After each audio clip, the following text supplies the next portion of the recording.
지금 꽃이 있고 나비가 있습니다. 만약에 이 둘이 떨어져 있다면 심정이 어떠십니까? 꽃과 나비가 떨어져 있다. 심정이 어떠세요? 전혀 안 느껴지세요? 내가 나비가 아니라고 정말 그러실 수 있으십니까? 이 제목을 제가 지금 하나님을 더 깊이 알아가는 삶. 색깔이 제대로 보이나요? 깊이는 연한 분홍색이고 또 알아가는은 더 진한 분홍색입니다. 분홍색의 그 의미는 무슨 의미이죠? 분홍색의 색깔의 의미. 사랑이라는 의미지요. 그러니까 하나님을 더 깊이 알아간다는 것은 하나님을 사랑하는 삶까지 연결되는 것을 말합니다. 지금부터 한번 여러분 주변을 생각해 보시기 바랍니다. 내가 잘 알고 있는 사람들을 머리에 또 올려보시기 바랍니다. 시간 오래 안 걸리시죠? 그 중에서 내가 잘 알고 있는데 내가 그분을 알고 있는 것보다 그분이 나를 더 잘 알고 있는 사람이 있다면 그분이 누구인가 한번 떠올려 보시기 바랍니다. 좀 좁혀지시죠? 네. 그게 많지 않으시죠? 그 중에서 또 나를 너무나 잘 알고 있는데 나를 잘 도와줄 수 있는 그런 사람이 있는지 한번 떠올려 보시기 바랍니다. 없어도 한 명은 세우시기 바라요. 세워주셨습니까? 그런 사람이 있다면 그런 사람과 어떤 관계로 살고 싶으십니까? 멀리 아니면 가까이? 가까이 하고 싶지요. 가까이도 어느 정도로 가까이 하고 싶으세요? 할 수만 있다면 우리 집에서 같이 살고 싶지 않으십니까? 네. 우리는 사람도 나를 잘 알고 내가 필요할 때 도와줄 수 있는 사람이라면 어떻게 해서든지 수단과 방법을 가리지 않고 그 사람과 같이 있고 싶어 합니다. 사람도. 그런데 이 사람과는 비교도 안 되시는 그런 분을 우리는 이미 알고 있어요. 그분이 누구실까요? 하나님 알고 계십니까? 네. 그럼 하나님이 어떤 하나님인지 조금 우리 말씀 속에서 한번 찾아보도록 하겠습니다. 성경 안 펴서세요. 제가 다 해가지고 왔어요. 그러니까 여러분들은 잘 보시고 제가 물어보면 답변하시고 그러시면 되겠습니다. 같이 읽어보실까요? 시작. 여호와여 주께서 나를 살펴보셨으므로 나를 아시나이다. 나를 아시는데 어떻게 해서 나를 아신다는 거예요? 살펴보셨기 때문에 저는 어려운 거는 묻지 않습니다. 다 보여주고 알려주고 묻기 때문에 여러분 제가 물으면 좀 답변해 주셨으면 좋겠어요. 지금 아니면 졸릴 수 있는 시간이에요. 그리고 지난번에 저랑 같이 강의 들었던 분들은 제가 강의살이 어떤지를 알고 계세요. 뭐를 많이 하는 사람이랑 알고 계시죠? 질문을 많이 하고 답변을 듣기를 원하고, 그래서 주거니 받거니 하는 그런 사람이라는 특징을 알고 계십니다. 잘 도와주세요. 답변이 제대로 안 되면 저는 강의가 안 되는 사람이고 버벅대기 시작해요. 그러니까 저 버벅대지 않도록 좀 도와주셨으면 좋겠습니다. 나를 잘 아세요. 근데 이 하나님께서 무엇을 아시냐? 이제 무엇을 아시는지 성경을 통해서 확인해 보겠습니다. 시작. 주께서 내가 앉고 일어섬을 아시고 멀리서도 나의 생각을 밝히 아시오며 내가 앉는 거, 일어서는 거, 내가 뭐를 생각하는지. 근데 내 가까이 있을 때만 아시는 것이 아니라 멀리서도. 구태여 멀리서도 라는 단어를 쓰고 있어요. 그러면 나의 생각을 완벽하게 알고 계신다는 것을 여기서 보여주고 있습니다. 이 정도만 아는 것이 아니라 또 이런 것도 알고 계세요. 시작. 나의 모든 길과 내가 눕는 것을 살펴보셨으므로 나의 모든 행위를 익히 아시오니. 여기서 좀 주황색은요 우리가 하고 있는 거예요. 초록색은 하나님이 하시고 있는 거예요. 그리고 지금 아신다 이 단어들을 지금 제가 파란색으로 표현을 해놨습니다. 그래서 여러분들이 보면 한눈에 볼 수 있도록 이렇게 여러분들에게 보여드리고 있습니다. 익히 아시는데 또 어떻게 했기 때문에 아시는가 하면 살펴보셨기 때문에 아신다는 거예요. 아시는 내용이 뭐냐? 우리의 모든 길, 심지어는 내가 눕는 거, 그리고 나의 모든 행위를 다 알고 계시다는 사실입니다. 그런데 또 무엇도 아시냐? 시작. 여호와여 내 혀의 말을 알지 못하시는 것이 하나도 없으시니이다. 이렇게 우리를 완벽하게 알고 계신다는 사실입니다. 그러면 이 완벽하게 알고 계시다는 것이 하나님이 나를 이렇게 알고 계시다는 것이 나에게 어떤 느낌을 줍니까? 나를 이렇게 완벽하게 알고 있어요. 그 하나님이 지금 이 자리에도 계시다는 것이죠. 어떤 느낌이 드시고 어떤 생각이 드십니까? 마음속에 뜨는 생각이 있으세요? 한편으로는 두 가지 감정이 같이 일어나야 돼요. 한편으로는 든든하지 않으십니까? 그렇죠. 든든해요. 나를 너무나 잘 알고 계시기 때문에. 또 한편으로는요. 반대급부. 두렵기도 하지요. 근데 이 두 가지가 한쪽으로 치우치면 우리는 그 하나님 앞에서 건강하게 살 수가 없습니다.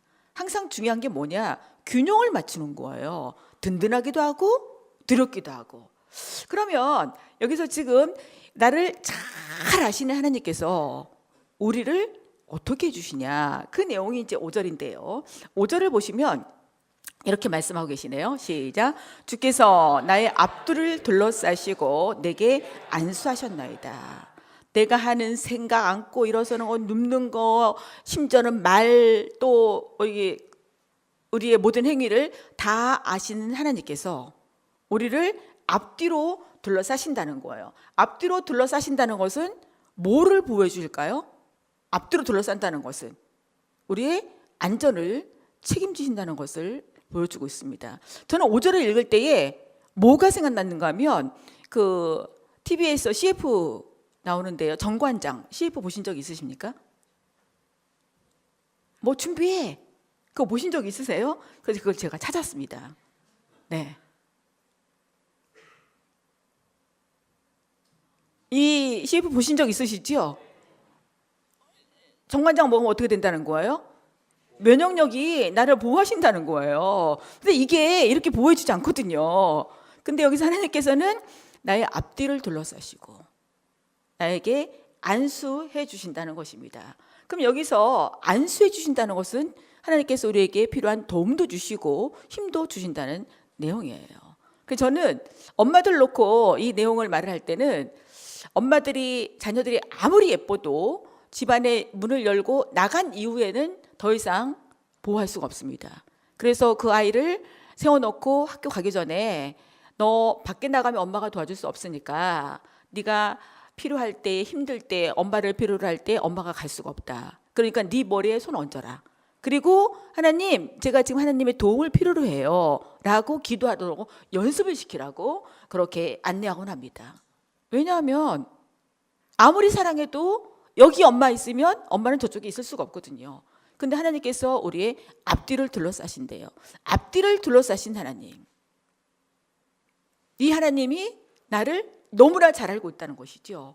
그렇기 때문에 언제 앞뒤를 둘러싸야 되는지 너무나 잘 알고 계시는데 또 필요할 때는 힘도 주시고 도움도 주신 하나님. 저는 운전하고 다닐 때 어떻게 기도하는 줄 아세요? 하나님, 제 앞뒤 좌우 상하 위아래를 다 보호해 주세요. 이렇게 기도를 해요. 왜냐하면 이 차가 지나가다 보면 어디서 떨어지냐? 고가도로에서도 떨어지잖아요. 땅도 꺼지고. 네. 그래서 항상 하나님 이렇게 보호해 주세요. 그 보호를 받아서 제가 지금 여기 서 있는 거예요. 여러분도 마찬가지고요. 그러면 하나님이 지금 여기에 계신 것이 분명하십니까? 네. 믿으십니까? 그러면 하나님이 여기에만 계실까? 하나님이 어디에 또 계시다고 하는지 우리가 한번 확인해 보겠습니다. 항상 확인을 어디에서 해야 되는가 하면 하나님의 말씀에서 확인을 해야 돼요. 모든 확인을 우리는 말씀에서 해야 됩니다. 죄송하지만 심지어는 목사님이 설교하셔서도 그 말씀을 어디서 확인해야 돼요? 기록된 성경에서 확인을 하셔야 된다는 것이에요.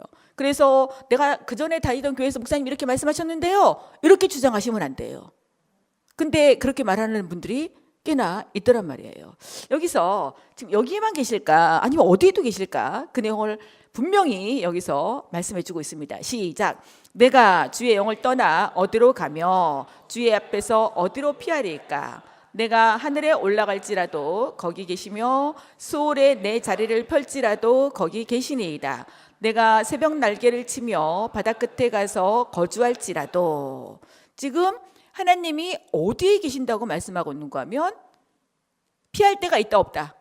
없다. 하늘에 가도 수월에 가도 심지어는 동쪽 끝에 가도 서쪽 끝에 가도 하나님은 어디에나 계시다는 사실입니다. 그러면 이렇게 어디 안에 계시면서 우리를 보호하시고 또 힘주시는 이 하나님께서 우리들에게 이렇게 보호해 주시고 있는데, 그러면 이렇게 하시는 하나님이 우리를 어떻게 해주시냐? 그 내용이 바로 10절이에요. 읽어보실까요? 시작. 거기서도 주의 손이 나를 인도하시며 주의 오른손이 나를 붙드시다. 여기 두 가지 아시죠? 이렇게 하시는 하나님 마음, 우리를 살펴보셔 잘 알고 계시며 어디에나 계시는 하나님의 마음. 우리가 성경을 보실 때에 하나님이 무슨 일을 하셨나, 이것도 굉장히 중요해요. 그런데 그 일을 왜 하시는지 하나님의 마음을 아는 것이 굉장히 중요합니다.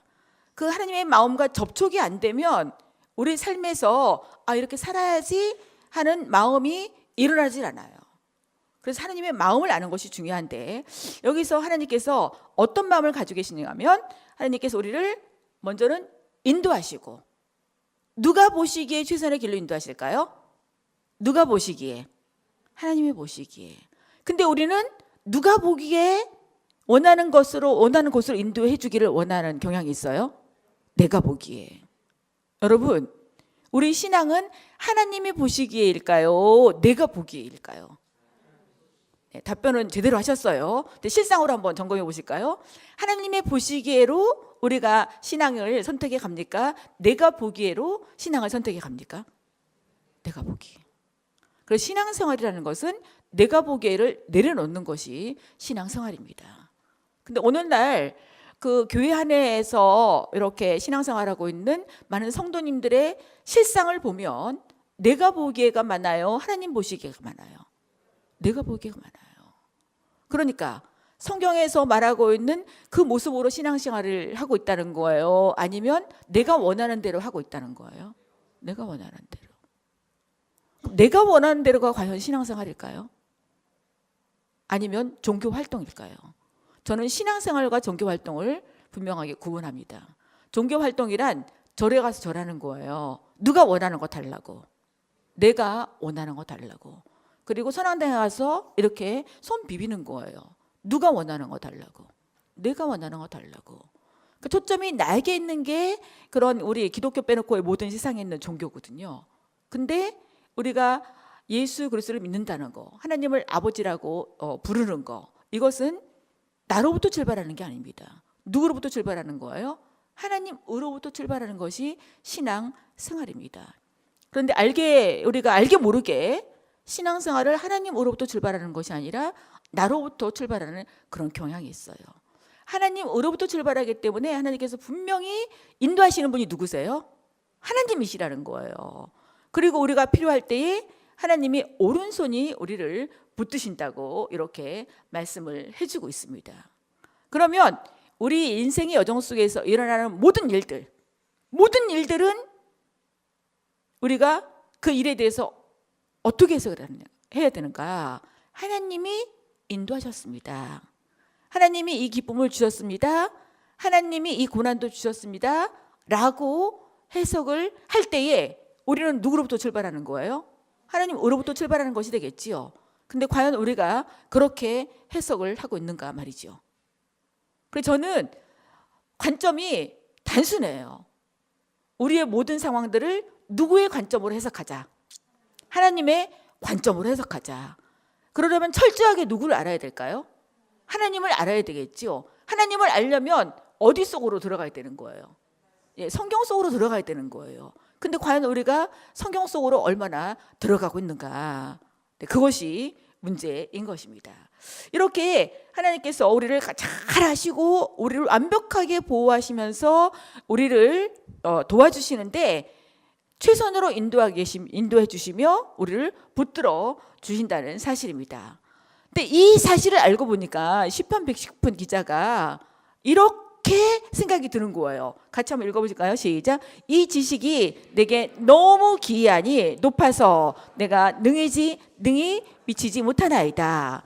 하나님이여, 주의 생각이 내게 어찌 그리 보배로우신지요. 그 수가 어찌 그리 많은지요.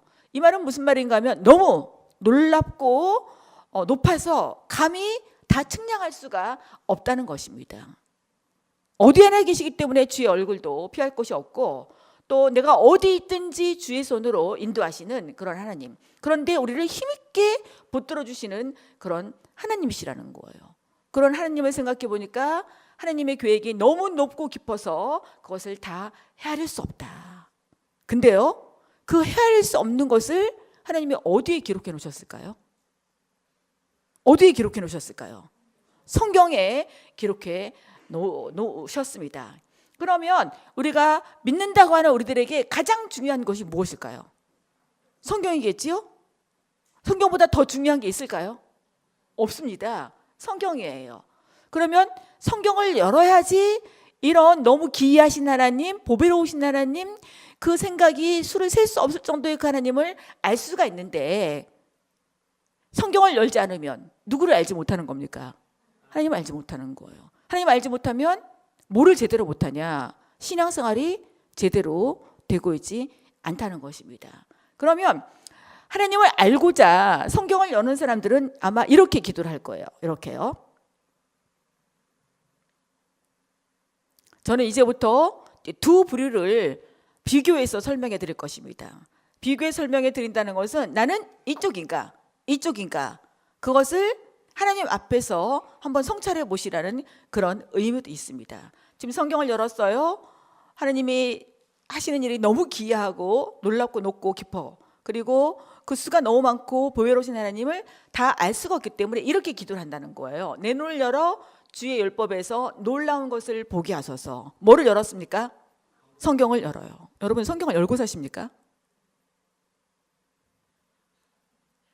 그러면 끄덕끄덕 아니면 도리도리 네. 우리의 신앙의 정도는 성경과 저는 비례한다고, 성경의 거리와 나의 신앙의 거리는 비례한다고 생각을 합니다. 그럼 이쪽은 이제 하나님을 그렇게 알고자 성경을 여는 사람들이라면 이쪽은 그 반대겠지요. 반대. 근데 제가 놀라운 책을 보았습니다. 책 제목이 뭐냐면 내가 만든 신. 누가 만들었어요? 그럼 내가 만든 신이라는 것은 성경에 계시된 하나님을 믿고 산다는 거예요? 아마 하나님은 이럴 거야 라고 자기가 만들어 놓고 그분이 하나님이라 착각하는 거예요. 그렇습니다. 저는 그전에는 제가 수호신이라는 그런 단어를 썼어요. 근데 팀 켈러 목사님이 제가 말하던 것을 책으로 아주 체계화시켜서 너무나 잘 설명하고 있는 내용이 바로 내가 만든 신입니다. 이 책을 읽으면요, 내가 정말 하나님을 믿고 있는지 아니면 종교 활동을 하고 있는지를 명확하게 보실 수가 있어요. 그러니까 연초부터 성경도 읽으셔야 되지만 이 책도 이렇게 간단해요. 이렇게 두껍지 않습니다. 그리고 이렇게 쉽게 넘어갈 수 있어요. 그래서 이 책도 한번 같이 읽어보셨으면 좋겠습니다. 그러면 이 두 부류는 일단 출발이 달라요. 하나는 출발이 성경이고요. 하나는 출발이 성경을 읽지 않습니다. 그리고 계속 이렇게 교회에서 그 예배 시간에는 다 나옵니다. 적당히 헌신도 합니다. 적당히 봉사도 합니다. 헌금도 합니다. 그런데 하나님을 알지 못하고 그런 삶을 살 수가 있다 없다? 있습니다. 네. 그러면 이 둘의 결과는 어떻게 드러나냐? 지금 성경을 열고 하나님을 깊이 알아가고자 하는 사람들은요, 소유가 달라요. 소유가. 이게 오늘 여러분들의 매일 성경 본문 중에 이 한 구절이에요. 같이 읽어보실까요? 시작. 내 소유는 이것이니 곧 주의 법도들을 지킨 것이니이다. 우리는 소유하면 무엇을 소유라고 생각하는 경향이 있어요? 돈, 집, 눈에 보이는 이 건물, 부동산, 뭐 내가 가지고 있는 것을 소유라고 생각하는 경향이 있지요. 그런데 이 56절에서 소유가 무엇이래요? 주의 법도들을 지킨 것이 내 소유라는 것입니다. 그럼 나는 이런 소유를 얼마나 가지고 계십니까? 그리고 이 소유를 늘리기 위해서 얼마나 갈망하고 계십니까? 그리고 얼마나 이 소유를 늘리기 위해서 연습하고 계십니까? 마음속에 한번 측정해 보십시오. 나의 이 소유는 어느 정도인가? 그런데요, 내가 만든 신을 하나님이라 착각하고 살아가는 사람들은 소유가 이것일까요? 우리가 알고 있는 소유, 그것이 소유일까요? 그러겠지요. 네. 그게 뭐냐면 바로 이런 내용들이에요. 육신의 정욕, 안목의 정욕, 이생의 자랑. 이것을 채우기 위해서 누구를 사용하는 거예요? 하나님을 사용하는 것입니다.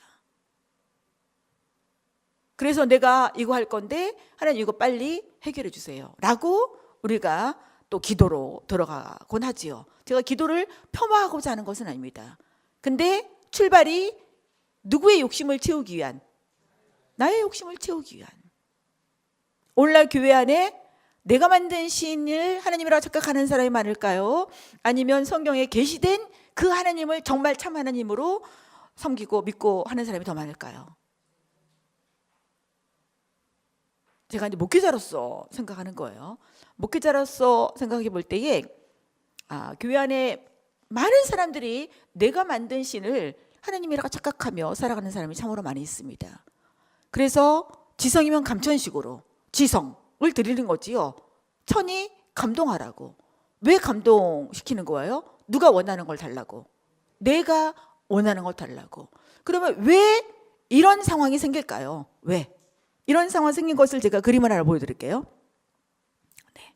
나는 어느 쪽 경향인지 잘 성찰이 되셨지요? 계속 내가 지금 어느 쪽 경향인지 가셔야 돼요. 네.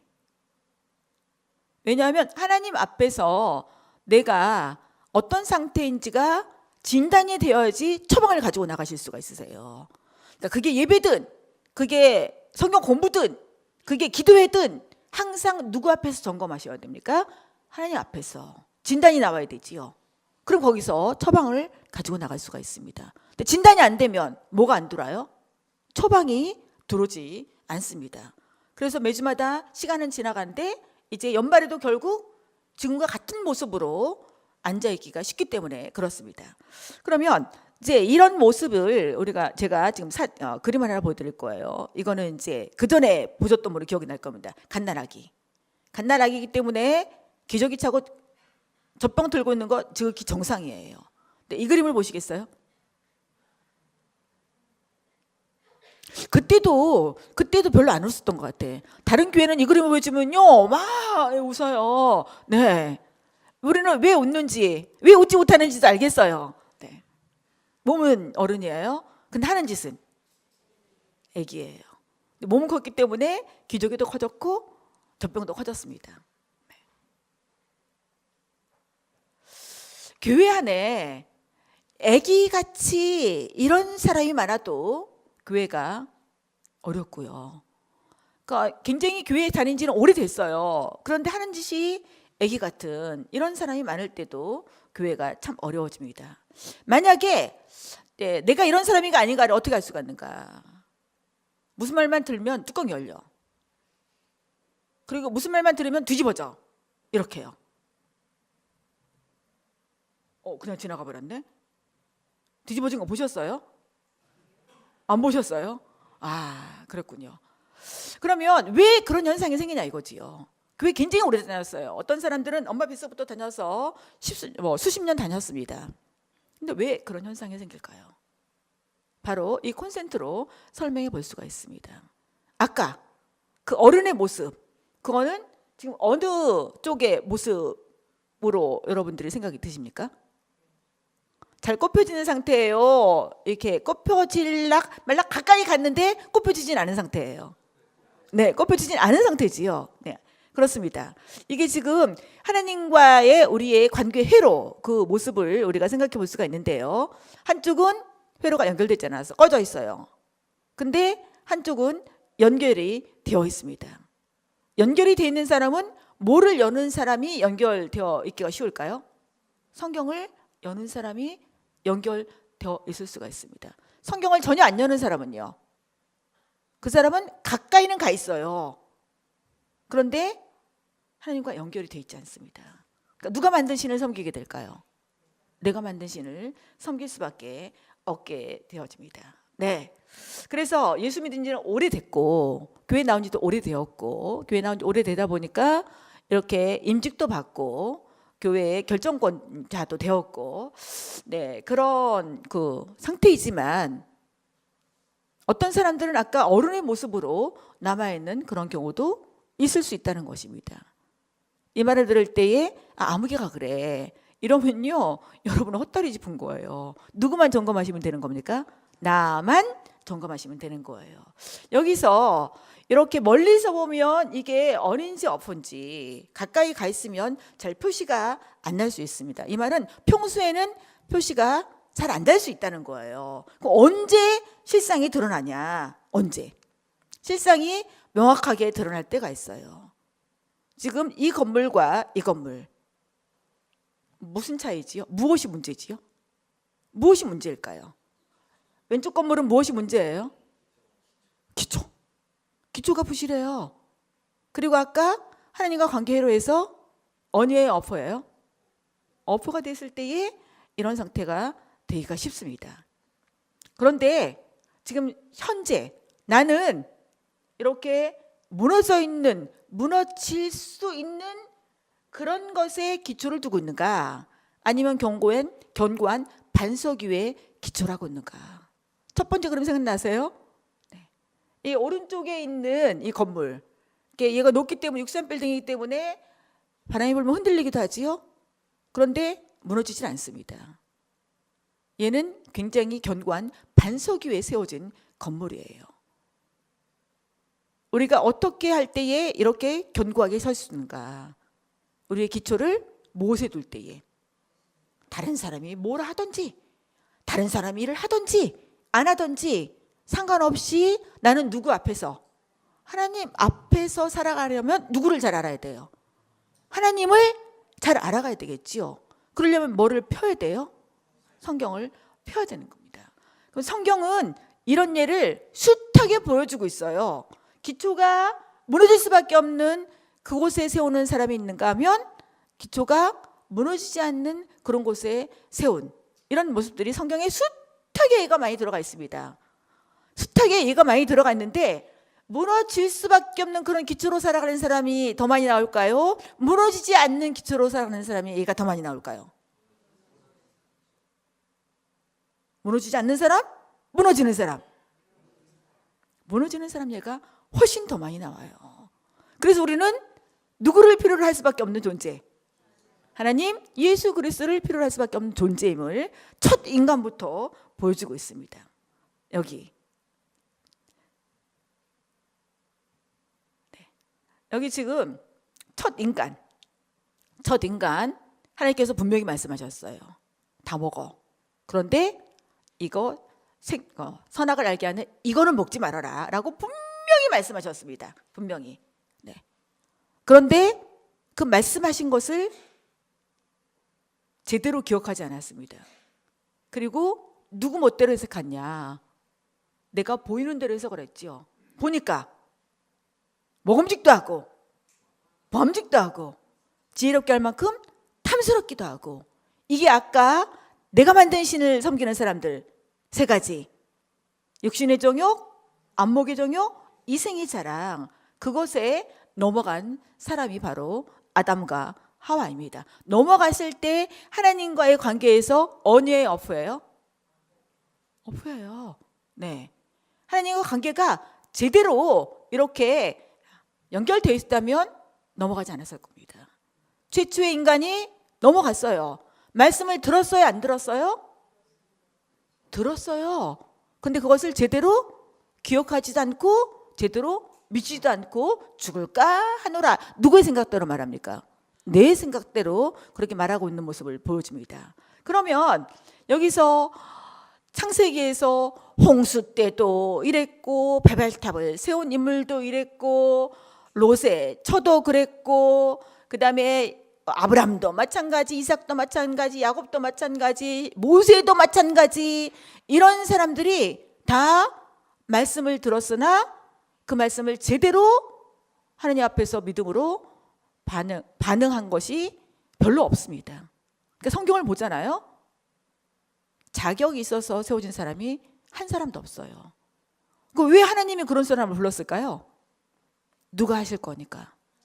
성경을 계속 보세요. 하나님이 하실 거니까 아무나 부르시는 거예요.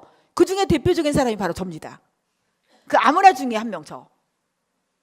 근데 우리는 은근히 준비된 사람을 부른다 이렇게 말하는 경향이 있지요. 그럼 누가 하는 거예요? 준비된 사람이 하면? 준비된 사람이 하는 거지요. 성경을 계속 읽어보세요. 형편없어요. 좀 더 부드럽게 말하면 무자격자를 불러서 하나님께서 계속 하나님의 계획을 이뤄 나가시는 그런 모습을 보여주고 있습니다. 그런데 성경에 딱 이 문제를 해결하신 분이 계세요. 누구시냐? 알아차릴 수 있겠죠? 똑같은 문제로 시험을 받았으나 이겼어요. 누구시죠? 예수님. 예수님도 이 최초의 인간이 받았던 그 시험을 그대로 받았습니다. 그런데 예수님은 어떻게 이긴 줄 아세요? 3번 똑같이 받았어요. 돌을 떡으로 만들어라. 그 다음에 높은 곳에 데리고 올라가서 뛰어내려. 그럼 네가 하나님의 아들이라며 그럼 천사들이 받을 거 아니야. 그럼 너는 완전히 대빵 되는 거야. 그 다음에 그 모든 것을 다 보여주고 나한테 한 번만 저래. 그럼 내가 다 줄게. 똑같은 시험을 받았습니다. 그런데 성경을 보시잖아요. 예수님은 계속 똑같은 말을 합니다. 똑같은 단어를 사용하십니다. 어떤 단어를 사용하시냐? 기록되었으되 기록되었으되 기록되었으되. 예수님은 지금 누구하고 이렇게 연결하고 있는 거예요? 하나님이 말씀하신 것을 기억하는 순간은 하나님과 연결되고 있는 거예요. 이 기록되었으되는 뭐를 말하냐? 구약 성경을 말합니다.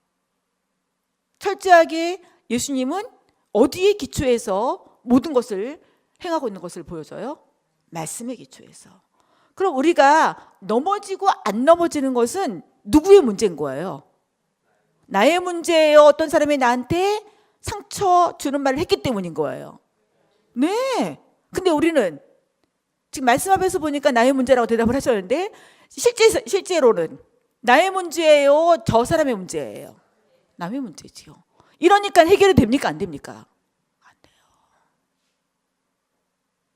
결국은 말씀에 기초하지 않고 있는. 그래서 기초가 취약해서 무슨 큰 바람이 불거나 큰 환란이 오거나 역경이 오면 무너져 버릴 수밖에 없는 그런 취약한 기초를 가지고 있다는 사실입니다. 제가 이제 우리 교회에서 거의 15년 정도를 전임 사역을 했어요. 근데 대부분을 교육훈련부에 사역을 했습니다. 우리 본교회는 과목이 굉장히 많아요. 수십 개가 되는데 이제 교회에 오면 성도님들은 공부하기를 참 즐거워하시더라고요. 그래서 공부를 굉장히 열심히 하시는 거예요. 저는 제발 한 텀에 한 과목씩만 하십시오. 그러면 어떤 분들은요, 꼭 신학교 다니는 것처럼 한 텀에 뭐 3과목, 4과목 이렇게 공부를 하는 거예요. 그러면 이제 우리는 데이터베이스로 그걸 다 입력해서 그 사람 이름을 딱 치면 몇 과목 했는지가 다 나와요. 근데 어떤 분이 계속 열심히 오시더라고요. 근데 어느 순간부터는 잘 안 보여요. 그래서 복도에서 만나서 지금 요즘은 이렇게 공부를 안 오세요. 그랬더니 자기가 17개를 했대. 여기 17개 하신 분 계십니까? 과목을? 근데 왜 안 나오세요? 그랬더니 어떤 분이 그러더래요. 당신은 17개 했다며. 이분이 자랑하고 다닌 거지요. 나 과목 17개 했다고. 17개 했다며. 근데 왜 행동이 그래? 그 말은 우리가 이렇게 해석할 수가 있어요. 아, 저 사람이 나를 비난하네? 이러면 기분이 어떻습니까? 기분 나쁘지요? 그런데 이 말을 뒤집어 보세요. 아, 저 사람이 나보고 17개를 공부했으니까 어떻게 살라는 권고예요. 말씀 공부한 대로 살아주세요 라고 지금 나한테 말해주는 건데 말투가 약간 기분이 나쁘게 말을 한 것이죠. 그러면 우리들은 다른 사람이 나에게 말을 할 때에 어떻게 해석하는 부류입니까? 저 사람이 나를 비난하네! 이렇게 해석하는 부류예요. 아, 저 사람이 나보고 지금 제대로 좀 살아달라고 부탁하는 거구나. 이렇게 해석을 해요. 비난하네. 비난하네 이렇게 해석하면 내가 죽는 길입니까? 사는 길입니까? 우리는 항상 죽는 길을 선택해요? 사는 길을 선택해요? 죽는 길을 선택하고 있는 그런 경우들이 참 많아요. 근데 지금 저 사람이 나에게 좀 제대로 살아주세요 라고 해석하는 것은 성경에서 하나님과 스위치를 제대로 올려놓고 제대로 연결해놓고 플러그인 해놓고 살아가는 사람들은 그렇게 해석하고 있습니다.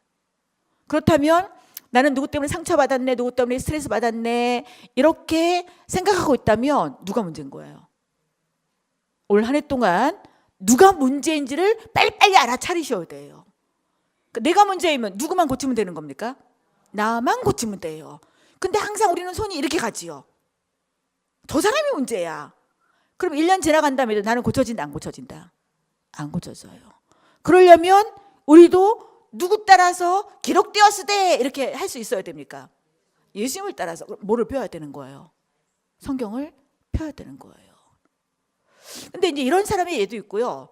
또 이렇게 일상생활 속에서 평상시에 잘 나갈 때 이때는 신앙이 좋은 것 같아요. 왜냐하면 이렇게 훈련을 받으면 받을수록 이렇게 하나님께 가까이 나가는 것 같이 보여요. 그런데 살다가 보면 인생살이가 항상 이렇게 평탄하게 가는 게 아니죠. 어떤 때는 완전히 곤두박질하고 재정적으로 또 건강으로 자녀로 여러 가지 그 이유들로 인해서 우리가 곤두박질 칠 때가 있습니다. 그럼 믿음이 언제 발휘돼야 돼요? 그럴 때 믿음이 발휘돼야 되지요. 근데요, 그럴 때에 막 놀래요. 어떻게 놀랐냐? 저분에게 하나님이 계시나? 이렇게 말을 하고 이렇게 행동하는 거예요. 저분에게 믿음이 있나? 이렇게 행동하고 반응을 하는 거예요. 그러면요, 누가 충격받는지 아세요? 우리 목회자들은요 정말 충격이에요. 더더구나 저는 교육훈련부 담당이었잖아요. 그러니까 정말 이 사역을 잘못했나? 그만둬야 되나? 막 딜레마에 빠지게 되는 거예요.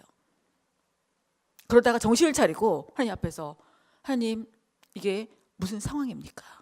그렇게 훈련 많이 받고 평상시에는 믿음 좋은 것처럼 보였는데 이렇게 곤두박질 치는 이유는 무엇입니까? 이 사역을 잘못하고 있는 것입니까? 그만둬야 됩니까? 굉장히 심각한 그런 상황에 빠져든 적이 여러 번 있습니다. 그러다가 하나님께서 깨닫게 하셨어요. 어떻게 깨닫게 하셨냐? 교회에서 과목들이 굉장히 많은데 성경을 읽는 프로그램이 없었더라고요. 우리 교회에. 그러니까 성경을 읽지 않고 이런 과목들을 계속 공부하는 거예요. 뭐가 기초가 돼야 되는데, 그러니까 성경이 기초가 돼야 되는데 물론 성경으로 다 가르칩니다. 근데 누가 성경을 안 읽고 있어요? 본인이 성경을 안 읽고 있어요. 그리고 우리 교육자들도 성경을 읽으라고 강조도 별로 안 했습니다. 그러다 보니까 실제는 여긴데 본인이 여러 가지로 훈련받았기 때문에 여기라고 본인도 착각하고 우리 목회자들도 착각해주는 그런 상황이 발생을 했더란 말이죠. 근데 평상시에는 몰라요. 잘 나갈 때는. 곤두박질 칠 때에 이것이 허당이라는 것을 깨닫게 되었습니다. 그럼 어떻게 해야 될까? 이렇게 많은 그런 과목들이 있고 이렇게 많이 훈련받는 이 사람들의 이 갭이 없도록 하려면 어떻게 하면 될까? 하나님께서 성경을 읽혀야 된다고 그렇게 깨우쳐주셨어요. 그래서 제가 은퇴하기 6년 전부터 이제 성경 개관을 가르치고 필그림 하우스에서 성경을 읽는 프로그램을 만들어내고 이렇게 해서 계속적으로 성경을 읽도록 그렇게 했습니다. 만약에 저는 여기가 어떻게 하고 있는지 잘 모르겠습니다. 그러나 이런 훈련을 받을 때에 성경을 내가 스스로 읽고 있지 않다면 어느 쪽으로 가기가 쉽냐? 최초 인간처럼 저렇게 내가 보기에, 내 생각에, 내가 느끼기에로 그렇게 해석하고 무너질 수밖에 없다는 것입니다. 그렇다면 이렇게 말씀으로 기록되었으되 이렇게 계속적으로 승리하고 사셨던 예수님께서 마지막으로 당부하신 내용, 그게 바로 이 내용이에요. 물론 18절 19절 있습니다. 그 이후에 마지막 절이 이 내용이에요. 같이 읽어보실까요? 시작. 내가 너희에게 분부한 모든 것을 가르쳐 지키게 하라. 지금 예수님이 공생의 기간 동안에 굉장히 수많게 많은 내용도 가르쳤지요. 근데 분부한 모든 것이 어디에 기록되어 있지요? 예수님의 분부한 모든 것이 어디에 기록되어 있습니까? 성경에 기록되어 있지요. 근데 여기서 예수님이 두 가지를 당부하시는 거예요. 첫 번째는 뭐 하래요? 가르치래요. 두 번째는 뭐 하래요? 지키게 하래요. 네.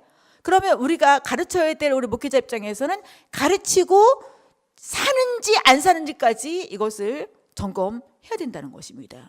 그래서 저는 말씀 가르치고 끝나지 않아요. 예수님이 이렇게 당부를 하셨기 때문에 반드시 이 말씀을 듣고 이번 주에 이렇게 살고 다음 주에 어떻게 사셨는지 그 산 것을 가지고 오십시오라고 이렇게 제안합니다.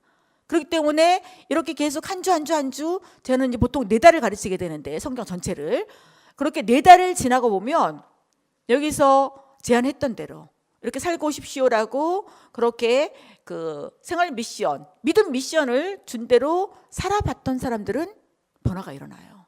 그런데 살아보지 않는 사람들도 있죠. 그 사람들은 4개월이 지나도 그리고 그 이후에는 아무 일도 일어나지 않습니다. 이 선택은 누가 하는 겁니까? 본인이 하시는 거예요. 그러면 이제 우리 목회자 입장에서 그렇지만 여러분 입장에서는 배웠으면 어떻게 되는 거예요? 살아야 되는 거지요. 우리는 가르치고 지키기까지 해줘야 되고 성도님들은 배웠으면 살아야 된다는 거예요. 그리고 예수님이 또 베드로에게 마지막으로 당부한 것도 이 내용입니다. 내 양을 먹이라. 무엇으로 먹여야 될까요? 네, 말씀으로 먹여야 되는 것입니다. 여기서 말씀으로 먹이는데 우리가 말씀으로 배우는데 배우는 게 여러 가지가 있을 수 있어요. 그런데 저는 오늘 2가지를 말씀드리고 싶습니다. 하나는 성경을 읽는 거예요. 먼저는 통독하는 겁니다. 성경을 읽는 방법이 여러 가지가 있어요. 통독이 있고 정독이 있어요. 그럼 정독이라는 것은 한자 그리고 내가 이 내용을 모르면 다시 뭘 찾아서 이것이 무엇인가 다 해석해 가면서 읽는 게 정독이에요. 그러니까 읽는 양이 적겠죠.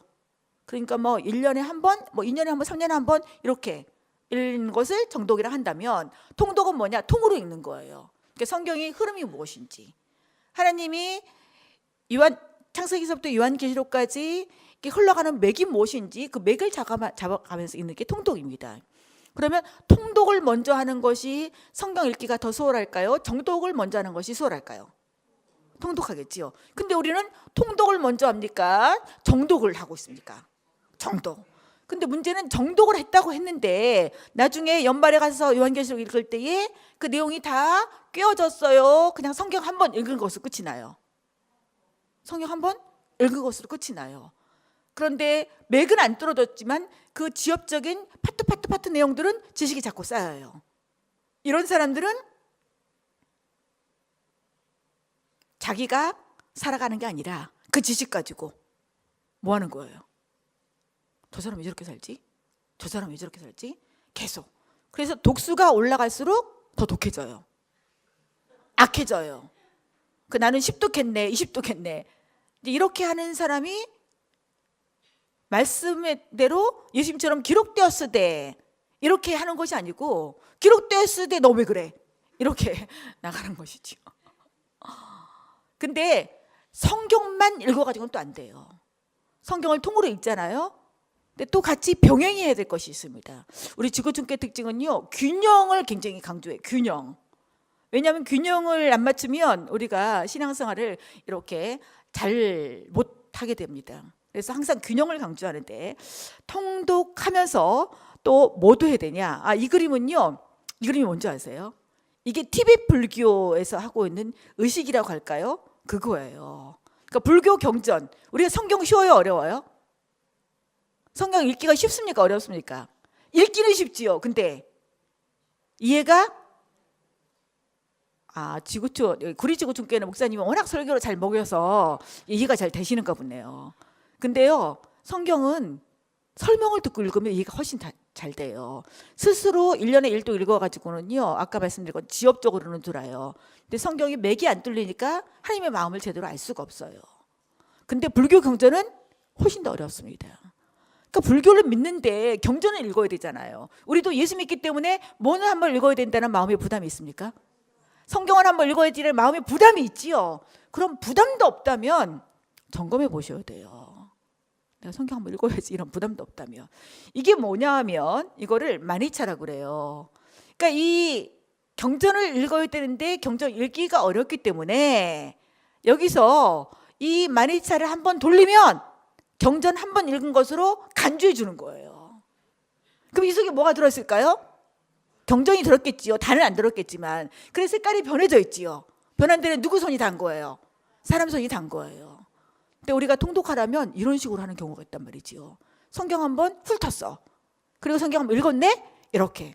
근데 뭐는 변화가 없어요? 삶에는 변화가 없는. 그러니까 우리가 읽어도 삶의 변화가 없고 안 읽어도 삶의 변화가 없는 그런 삶을 살아가고 있습니다. 그런데 통독은 통으로 읽되 하나님이 주신 맥을 붙잡고 읽어야 된다는 것입니다. 이렇게 읽으면서 또 한 가지 같이 균형을 맞춰야 될 게 뭐냐? 바로 날마다 큐티라는 거예요. 제가 주보를 봤어요. 예, 여기 오기 전에 구리 지구촌교회 지금 뭐 이렇게 광고가 무엇이 있는가, 목사님 어떤 내용으로 설교하나 이제 제가 계속 봤습니다. 그랬더니 이번 돌아오는 주일부터 영성 큐티가 개설되더라고요. 그러니까 목사님이 그냥 하는 게 아니라 뭔가가 이렇게 이렇게 방향으로 흘러가고 있다는 것을 제가 주보를 통해서 바로 알 수가 있었습니다. 그냥 큐티가 아니라 영성 큐티예요. 제가 12월 달에 이제 저기 신동탄 지구촌교회에서 영성 큐티를 가르쳤어요. 근데 너무나 쉬워요. 그리고 하루를 하나님과 동행하며 살아갈 수 있도록 인도하는 것이 바로 영성 큐티이기도 합니다. 제가 이렇게 강조하는 이유는 뭐를 들으셔야 된다고. 네. 그리고 통독도 이미 주보에 광고가 났더라고요. 첫 주, 다음 주부터 통독반이 또 열리고 그러더라고요. 네. 이렇게 우리가 두 가지를 하셔야 돼요. 두 가지를 하시는데 이렇게 성경을 읽으시면서 또는 안 읽으시면서 우리가 하나님을 향해서 두 가지 태도를 가지고 있습니다. 어떤 사람들은 하나님을 위해서 뭔가를 해야 되는, 이 일을 하나님을 위해서 우리가 뭘 해야 된다, 이렇게 생각하는 사람도 있습니다. 그런데 하나님과 함께 해야 된다. 성경은 하나님이 우리에게 하나님을 위해서 뭔가를 하라고 그랬을까요? 하나님은 나는 너와 함께 하기를 원해, 그렇게 말씀하셨을까요? 네. 근데 우리가 하나님과 함께 하고 있습니까? 함께 하지 않으면서 하나님을 위해서 뭔가를 일을 하고 있습니까? 하나님을 위해서도 뭘 하지 않습니까? 믿음이 좋은 사람들은요, 우리가 누구를 위해서, 하나님을 위해서 뭔가를 해야 된다고. 성경 계속 열어보세요. 하나님이 너희들이 나를 위해서 뭘 해야 돼, 그렇게 말씀하신 적이 없습니다. 하나님이 말씀하신 것이 뭐냐? 나는 너와 함께 하고 싶어. 나는 너를 다 알고 다 보고 네가 말하는 거 다 듣고 있어. 그리고 나는 너를 도와주고 싶어. 아니, 지금 너를 도와주고 있어. 나와 함께 있지 않을래? 계속 그것을 요청합니다. 그것을 요청한다는 것을 언제 알 수가 있는가? 우리가 영성 큐티를 통해서 날마다 하나님의 이름을 부를 때 잘 알 수가 있다는 사실입니다. 네. 그래서 지금 우리 여러분의 교회에서 지금 두 가지를 열고 있는데, 이렇게 통독을 하고 지금 우리가 영성 큐티를 할 때에 누구하고 연결되는 스위치를 켜놓는 거예요? 하나님과 연결하는 스위치를 켜놓는 거예요. 여러분, 2019년 첫 주 금요일 날 금요 비상 기도에 나오셨어요. 비상시에 비상을 하시길 축복합니다. 그러기 위해서는 하나님을 향해서 뭐가 켜져야 돼요? 스위치가 켜져야 되지요. 그러려면 뭐와 뭐를 하고 계셔야 된다는 거예요. 통독과 큐티를 하고 누구와 함께 있는 거, 하나님과 함께 있는 거, 이것이 우리들에게 가장 필요한 것이라는 것입니다. 그러면 이렇게 할 때 우리가 제가 제일 처음에 보여줬던 화면처럼 하나님을 더 깊이 알아가게 되어져요. 더 정확하게 말씀드리면 하나님에 대한 지식을 아는 것이 아니라 누구의 마음을 더 깊이 알아가게 될까요? 하나님의 마음을 더 깊이 알아가면 자연스럽게 뭐 하고 싶어지냐? 살아가고 싶어지는 거예요. 우리가 순종이 잘 안 된다고 이구동성으로 말씀을 하십니다. 그러니까 순종이 잘 안 된다는 것은 누구의 마음을 잘 모르고 있다는 거예요. 하나님의 마음을 잘 모르고 있다는 거예요. 그래서 우리가 설교 들을 때도 지금 저 설교를 통해서 하나님의 마음이 어떻다는 것이지? 우리가 살아가는 삶 속에서 내가 잘 나갈 때도 아니면 내가 곤두박질 칠 때도 이 상황을 나에게 허락하시는 하나님의 마음은 무엇이지? 계속 그 마음을 우리가 알아갈 때에 하나님은 이래서 이것을 허락하셨구나. 그러면 자연스럽게 이렇게 살아야지라고 삶으로까지 연결되어집니다. 여러분, 우리가 이렇게 하나님을 더 깊이 알아가지 아니하면 연말에 송구 영신 예배 드릴 때에 하나님 올해만 더 참아주십시오. 또 이렇게 기도를 하게 되어집니다. 여러분, 올 한 해는 그런 기도를 하지 아니하고 정말 올 한 해는 하나님을 더 깊이 알아갔습니다 라고 고백하는 한 해가 되시기를 축복합니다. 그렇게 하시도록 이미 교회에서 이렇게 다 마련하고 계시는 거예요. 우리가 성경을 읽기는 개인적으로도 읽을 수가 있어요. 근데 저는요, 제가 지금 8년째 성경 통독 강의하고 있거든요. 두란노에서도 강의하고 있고 개교에서도 강의를 하고 있어요. 그런데 통독은 혼자서는 갈 수 없는 길이더라고요. 왜냐하면 혼자 읽기가 쉽지가 않아요. 같이 어울려서 엮여서 서로 읽었다 서로 체크해주고 체크받고 이럴 때 우리가 그 성경의 일도 계산을 넘어갈 수가 있다는 것을 임상실험 결과 확인하게 되었습니다. 그래서 교회적으로 이렇게 불러서 통독을 시켜주는 거예요. 이런 교회들을 놓치지 말기를 축복합니다. 그리고 오른쪽에 있는 것은 제가 이제 지난 12월 달에 영성 큐티 가르쳤어요. 그 왼쪽에 조그맣게 보이는 거 있죠? 그게 여기도 매일 성경이죠? 큐티지가 매일 성경에 근거해서 그다음에 오른쪽에 하인나 로 하는 방법을 가르쳐줬고 그걸 그대로 했던 그것을 제가 여기다 보여드린 것입니다. 근데 저는 이 큐티를 할 때에 그냥 묵상한 것만 기록하지 말고요. 내가 오늘 실천하기로 한 거를 저는 잠자기 전에 다시 한번 열어보십시오. 그리고 그것을 수행했으면 동그라미, 수행 안 했으면 X, 할락말락 했으면 세모, 그것까지 체크해서 계속 카톡방에 올리십시오. 그래서 제가 계속 그거를 다 코멘트를 했어요. 이것은 이렇게 하는 게 낫겠고 이것은 이렇게 되는 거고 지금 이것이 흘러가지 않고 있고요. 그런데 동그라미 많았을까요? 세모나 X가 많았을까요? 세모나 어떻게 이렇게 잘하세요? 네, 저는 그것을 보면서 정말 우리가 영성 큐티까지 올 정도면요, 그래도 신앙생활 좀 해보려고 하시는 분들이에요. 큐티를 해보려고 그러는데 좀 잘해보고 싶어서 오시는 분들이거든요. 근데 세모 X가 많아요. 동그라미 별로 없어요.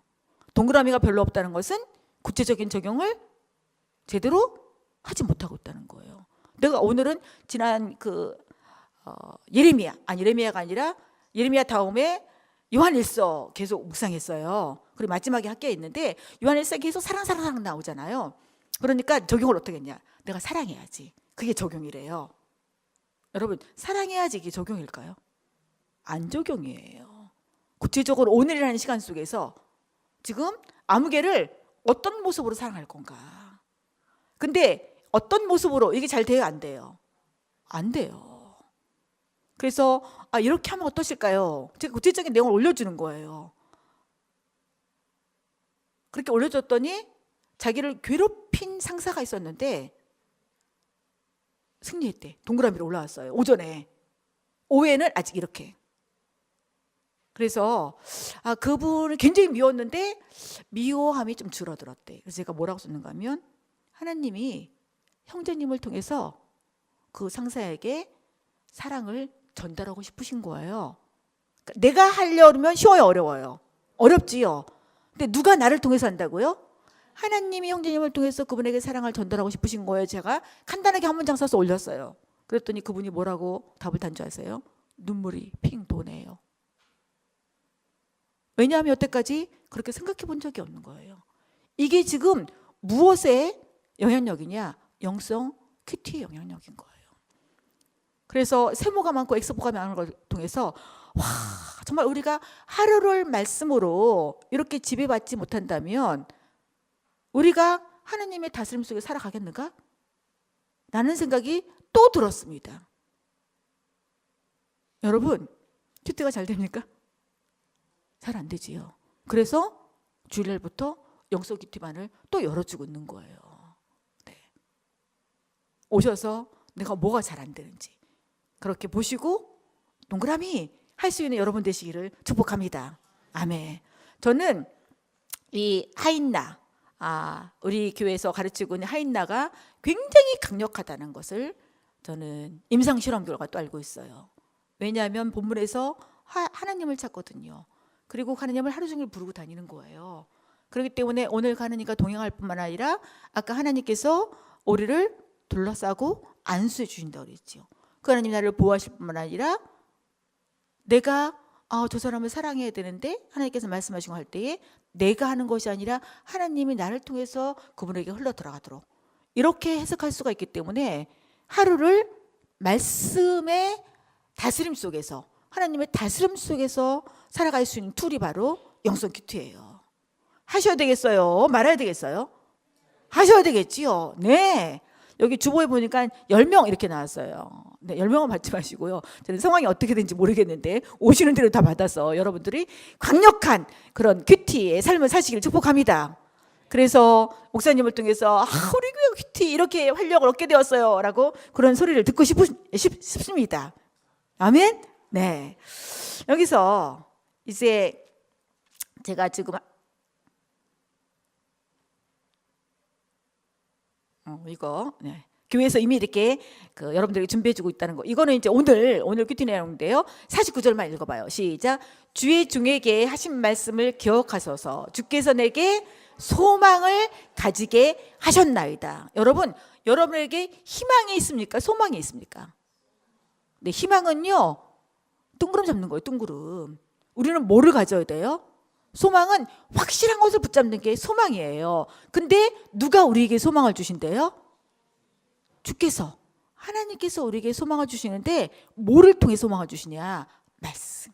지금 시편 119편 묵상하지요. 시편 119편은 남쪽 유다 왕국이 바벨론의 포로로 잡혀갔다가 70년 이후에 다시 돌아왔어요. 하나님 말씀하신 그대로 돌아왔는데 지금 완전히 멸망하고 70년간 폐허 상태로 있었기 때문에 이 돌아온 남왕국 유대 사람들이 정체성이 없는 거예요.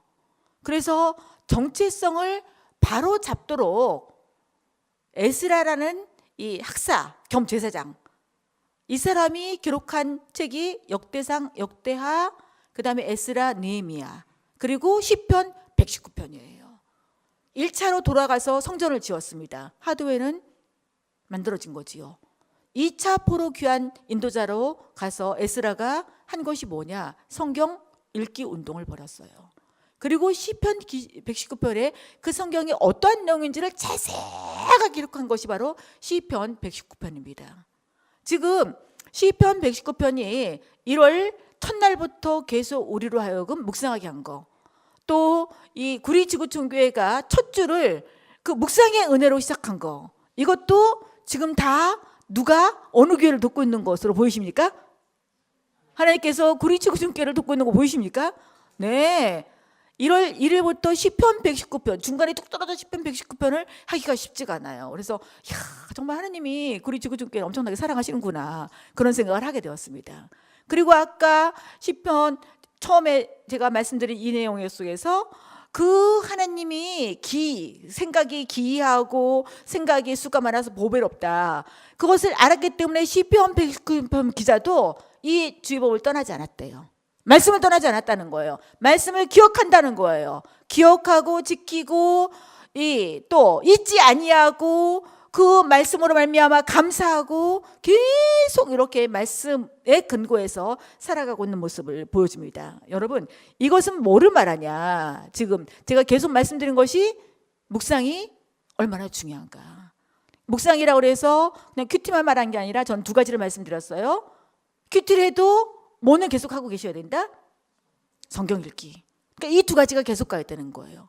성경을 계속 읽으시면서 또 오늘 하나님께서 나에게 만나주신 하나님을 내가 찾아야 되고, 하나님이 오늘 나에게 하라는 내용을 어디에 근거해서, 말씀에 근거해서 오늘 하루를 살아갈 때에 말씀에 지배받는, 말씀에 다스림 받는 것이 얼마나 풍성한지를 경험적으로 알 수가 있습니다. 이게 바로 묵상의 은혜이기도 합니다. 그러면 묵상을 하면, 성경을 읽고 영성 큐티를 하면 내가 어느 길로 가야 될지를 뭐를 통해서 알려주시냐? 말씀을 통해서 오늘 오늘이라는 날을 어디로 가야 될지를 우리에게 인도해 주십니다. 이렇게 할 때 우리가 누구를 더 깊이 알아갈 수가 있는가 하면 하나님을 더 깊이 알아갈 수가 있게 되어서요. 그리고 이번에 이 1월 달에 이 비상기도의 그 구절이 이거더라고요. 은혜와 지식으로 자라가라. 여러분, 은혜는 누가 주시는 거예요? 하나님이 주시는 거예요. 근데 그리스도를 아는 지식은 누가 취해야 되는 거예요. 뭐를 통해서? 말씀을 통해서. 이렇게 할 때 뭐 하게 되어진다고요? 성숙하게 되어진다. 그러니까 우리가 성숙하는데 하나님이 우리에게 주시는 게 있어요. 그것만 가지고는 안 된다는 거예요. 우리가 성경을 열어서 그리스도를 아는 지식, 하나님을 아는 지식을 더해갈 때에 우리가 자연스럽게 성숙하고 있는 그런 길로 가게 된다는 것입니다. 여러분이 지금까지 어떻게 사셨는지 모르겠습니다. 그러나 2019년은 연말에 가서 정말 하나님이 은혜를 주셨고 우리가 성경을 읽고 성경을 묵상함으로 말미암아 이렇게 성숙한 자리에 왔게 되었습니다 라고 모두의 고백이 그렇게 되어지기를 축복합니다. 이제 다음 주부터 내용이 바로 이거더라고요. 제가 주보를 다 봤습니다. 그랬더니 다음 주의 내용이 내면의 치유, 그 다음 주의 내용이 영성의 회복, 그 다음 주의 내용이 예배의 감격. 여러분, 이것도 어디에 기초할 때에 효력을 발생할까요? 말씀 묵상. 이것에 기초하지 않으면 이것을 들었단지라도 효력이 별로 발생되어지잖아요. 제가 이거 무시하는 게 아니에요. 저는 목회 임상 실험 결과를 말씀드리는 것입니다. 항상 뭔가를 할 때 내가 계속 뭐를 읽고 있어야 된다? 성경 읽고 있어야 되고 무슨 기티 하고 계셔야 된다? 영성 기티 하고 계셔야 된다. 이렇게 계속 하면서 이 내용들을 계속 업데이트 하신다면 우리의 삶이 한 달 지나면 이렇게 바뀌는 것을 경험하실 수 있을 것입니다. 뭐가 삶이 되는? 말씀이 삶이 되는. 그러니까 말씀을 지식적으로만 하는 것이 아니라 말씀이 내 삶에 들어와서 이제 내가 하는 말이나 내가 하는 행동이 말씀으로 드러나는 그런 삶이 우리 가운데 펼쳐지게 될 것입니다. 제가 처음에 이 그림을 보여드렸어요. 나비는 반드시 꽃을 찾아가야 됩니다. 왜냐하면 꽃 속에 뭐가 있어요? 네, 나비에 음식이 있지요. 마찬가지로 우리는 반드시 어디로 들어가야 할까요? 네, 말씀 속으로 들어가야 돼요. 하나님의 백성이라는 것이 사실이라면 자연스럽게 말씀으로 들어가야 되는 것입니다. 말씀으로 들어가면 누가 제일 우선순위가 될까요? 하나님이. 그런데요, 어느 누가 나에게 하나님은 3등입니다.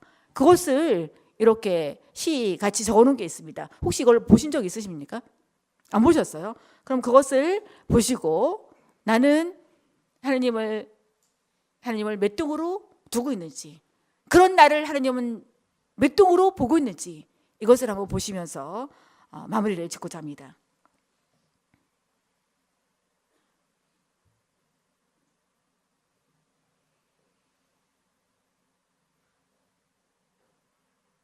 안 나가네요? 아까 나간다고 그랬었는데. 아까 나왔었는데.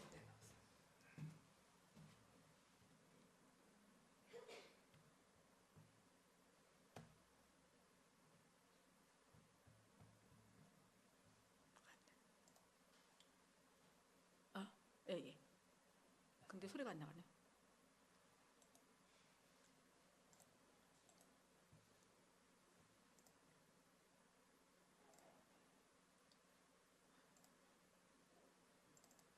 화면에 계속 나오고 있어요.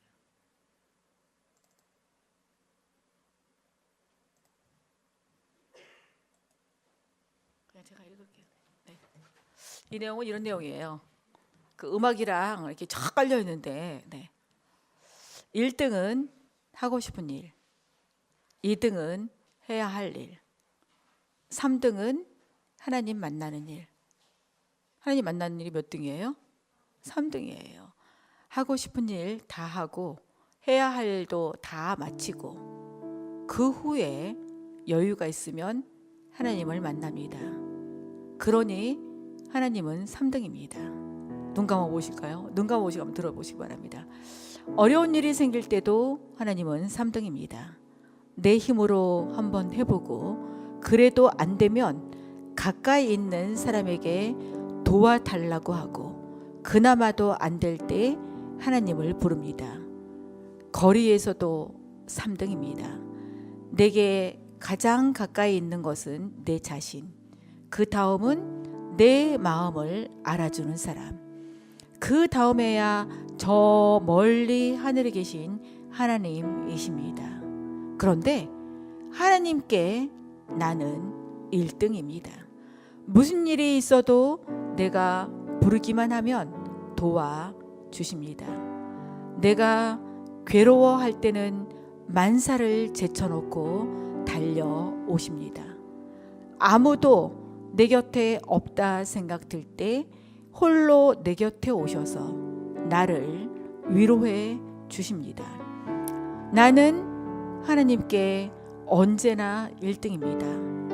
나도 하나님을 1등으로 생각했으면 좋겠습니다.